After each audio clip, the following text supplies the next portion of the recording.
Okay, hi teachers. This video actually is to explain further regarding about the crime scene investigation to avoid any misunderstanding. Okay, first of all, you need to know that we have three victims, three missing person, which is called Jason, Robert, and Felicia. Is a missing person, and then the suspect is Oscar, Rosie, and Mark.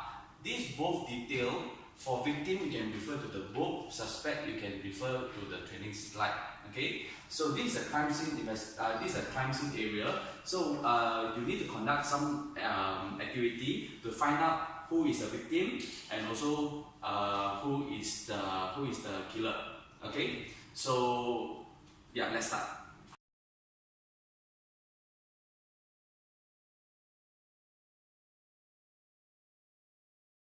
Okay, for part A observation, so we need to know whether this is belong to Jason, Robert, or Felicia. So what you can do is you can see from the training slide to figure out whether this is male or female. You see, all our center skeleton is male, so you can learn a few tricks to check this is male or female, and then you can measure the height of this skeleton, which is 160. Estimate around roughly that height, or you can measure the length of femur and multiply by 4.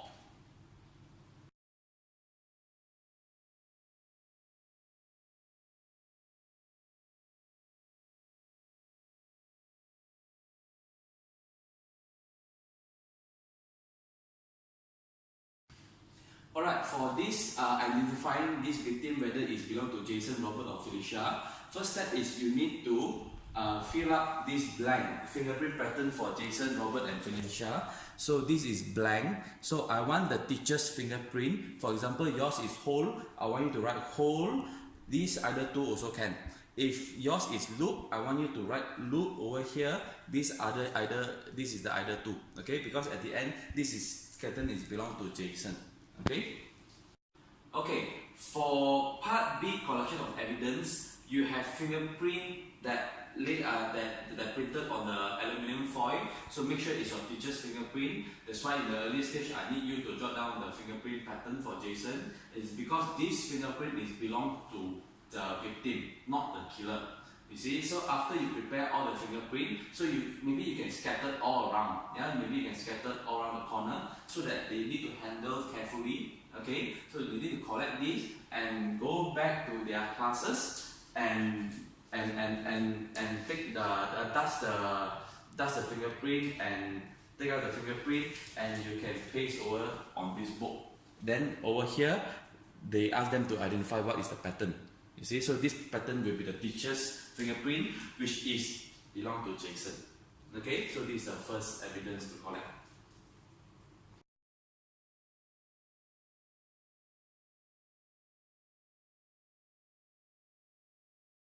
Okay, I will skip the second evidence, which is the UV light first. Now I will straight away jump to this DNA, because this DNA is belong to the victim, not to the suspect. So I may suggest you can put this near to the skeleton.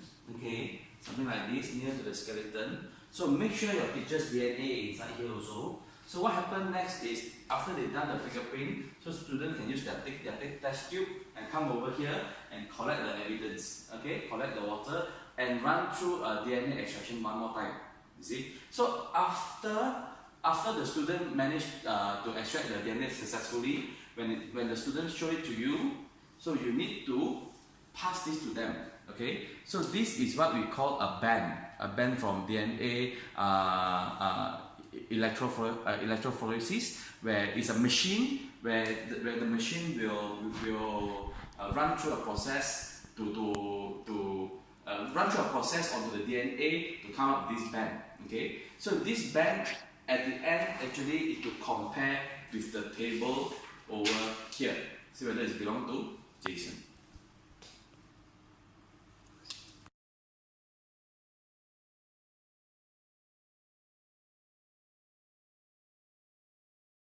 Okay, for the last evidence collection, which is number 2, this is the part where we need to use the UV pen to check all the clues. Now, this is the only evidence to show who is the killer, which is either Oscar, Rosie, or Mark. Okay, the rest of the other evidence collection actually is to just identify who is the victim.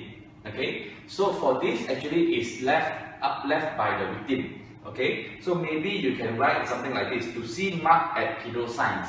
You see, to see mark at kilo signs, and then you mix around with a lot of empty paper. Yeah, then they can use the UV pen and scatter around your evidence. Then the student can go search the evidence. Or you can write something like this, which is I write that on the alphabet K, M, A, R, K separately. So imagine this in UV. Yeah, I purposely write in marker pen, but this is in UV. So you just scatter around. Yeah, scatter around. Let them check. Or you can put black hair. Yeah, something like this. Black hair. Okay, you can scatter around also, and then maybe got one more, which is because Mark is wearing a spectacle, so maybe you can write spectacle, yeah, and scatter around. And if you want to add further more detail on the suspect, you may do so. So if you look around here, I purposely add a lot more empty paper to make it more interesting. You see, to make it more interesting, so that the student really at the end to see. So you can duplicate few sets, so that if you have more students, maybe you can duplicate few sets to make the class smoother. Okay, I think that's it. So if you got any question, maybe you can call us. Thank you very much.